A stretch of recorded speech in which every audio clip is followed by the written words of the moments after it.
अरसलान साहब, पिछले चंद माह में पेट्रोल की कीमतों में 50 रुपए से भी ज्यादा इजाफा हुआ है, बल्कि 60 रुपए। अब उसमें से अगर उन्होंने 10 रुपए वापस ले लिए तो मैं नहीं समझता कि अवाम इसको रिलीफ समझेगी। थोड़ी सी उनके जो जख्म है उन पे मरहम जरूर रखा जाएगा, लेकिन 13 दिन पहले वो इतनी ही कीमत पे कर रहे थे पेट्रोल की जितनी अब हो गई है। तो ये 13 दिन का जो उनको सजा मिली, शायद ये इसलिए 13 दिन पहले पेट्रोल की कीमतें बढ़ाई गई थी कि हम इसी को रिलीफ कह देंगे कि अब हमने वो वापस ले ली। लेकिन देखें, जो इमरान खान साहब की जो तकरीर है वो एक मिनी बजट की उसने शक्ल इख्तियार कर ली, और ये इस साल का दूसरा मिनी बजट है, यानी कि इस साल का तीसरा बजट है अगर मेन को शामिल कर लें। तो इसका क्या मतलब है? इसका ये मतलब है कि इमरान खान साहब घबरा गए। इमरान खान साहब को नजर आ रहा है कि शायद यही इलेक्शन ईयर है, और उसकी क्या वजह है, उसकी निशानदेही क्या है? उसकी ये निशानदेही है कि जिन कोalition पार्टनर्स को वो मुंह नहीं लगाते थे, आज वो उनकी जो है सेहत दरियाफ्त करने भी जा रहे हैं। आज उन्होंने अपने अराकीन असेंबली पंजाब उनसे भी मुलाकातें की। आज उनको सब लोगों को इज्जत देनी भी आ गई है कि इनकी भी अहमियत है। तो ये बुखलाहट का शिकार है। इसी तरह जलसों की जो एक उन्होंने पीटीआई ने जलसे भी शुरू कर दिए। फिर पीपल्स पार्टी तो जो है इस मुल्क की तबाहकुन मईशत, खारजा पॉलिसी और अवाम के ऊपर जो महंगाई और जो एक तूफाने बेरोजगारी और का जो बोझ है उसके खिलाफ जो एहतजाज उन्होंने लॉन्ग मार्च शुरू किए, जिसको हम भी 23 मार्च में जो है वो अपना शुरू करेंगे तहरीक का, लेकिन इन्होंने उल्टा उसको नलीफाई करने के लिए अपना एहतजाज शुरू कर दिया।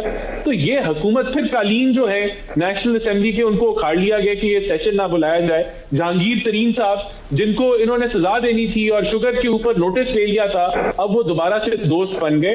तो ये इस वक्त हुकूमत बुखलाहट का शिकार है, और उसकी वजह ये है कि जो अदम एतमाद की जो मूव आगे बढ़ रही है, उनको नजर आ रहा है कि ये उनके जो पैरों तले कारपेट जो है वो निकलता जा रहा है। और ये राना साहब बहुत सारे जो इंडिपेंडेंट तज्जियाकार हैं वो ये तज्जिया दे रहे हैं, ये मेरी राय नहीं है, मैं तज्जियाकारों को कोट कर रहा हूँ और वो ऑन रिकॉर्ड है हमारे पास। उनका ये मानना है कि पीपल्स पार्टी अपने लॉन्ग मार्च से पीडीएम के लॉन्ग मार्च को खा गई है,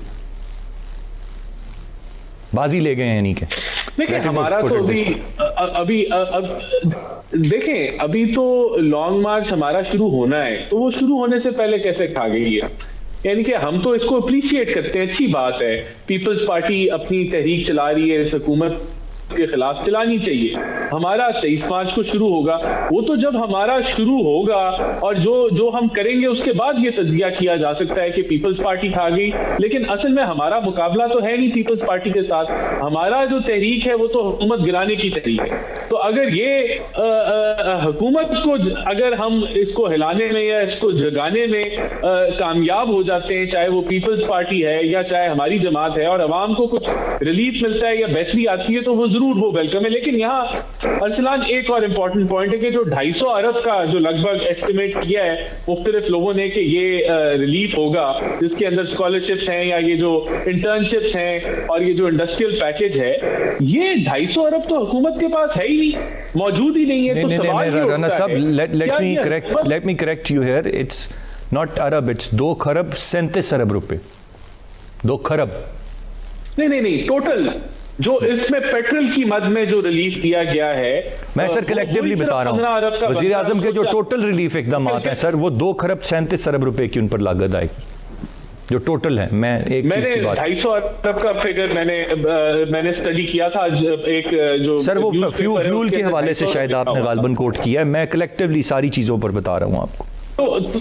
तो सवाल ये है कि ये पैसा तो हुकूमत के पास है ही नहीं, तो क्या हुकूमत और कर्जे लेने जा रही है? और फिर क्या उन कर्जों की अदायगी पे तो पहले ही सूद के अंदर हुकूमत के बोझ के तले डूब चुकी है? तो ये क्या जाते हुए हुकूमत जो है इस मईशत को और जो है वो फंसा के जा रही है? तो ये सारे वो सवाल हैं जिनके अभी जवाब एक आधे दिन तक आएंगे कि ये कहां से ये फिस्कल स्पेस पैदा की जा रही है। और आपने तो IMF से बहुत बड़े बड़े मुआहदे किए हुए हैं कि आपने जो लेवी है वो 30 रुपए पे लेके जाना है, आपने बिजली की कीमतें बढ़ानी है, तो क्या आप आप IMF के प्रोग्राम को भी जो है उससे एग्जिट कर रहे हैं, और अगर एग्जिट कर रहे हैं तो फिर आप मुल्क को जो आगे आने वाले दिनों में अरबों डॉलर की रिक्वायरमेंट है, क्योंकि आपका करंट अकाउंट डेफिसिट जो है वो 11.6 अरब डॉलर का तो हो चुका है पहले 7 महीने में। ठीक है, तो तहरीके अदम एतमाद में को लाने का मेन मकसद हमें समझने की जरूरत है कि हमारा जो ऑपोजिशन है वो इसलिए इसको परसू कर रही है कि हम समझते हैं कि ये हुकूमत को जितना वक्त मिलेगा वो पाकिस्तान और अवाम के लिए भारी पड़ेगा, तो हमें इनसे निजात हासिल करनी है। उसके सिलसिले में PMLN का ये मौक़िफ़ है कि हमें जो है कोलिशन हुकूमत लाके जनरल इलेक्शंस की तरफ जाना है।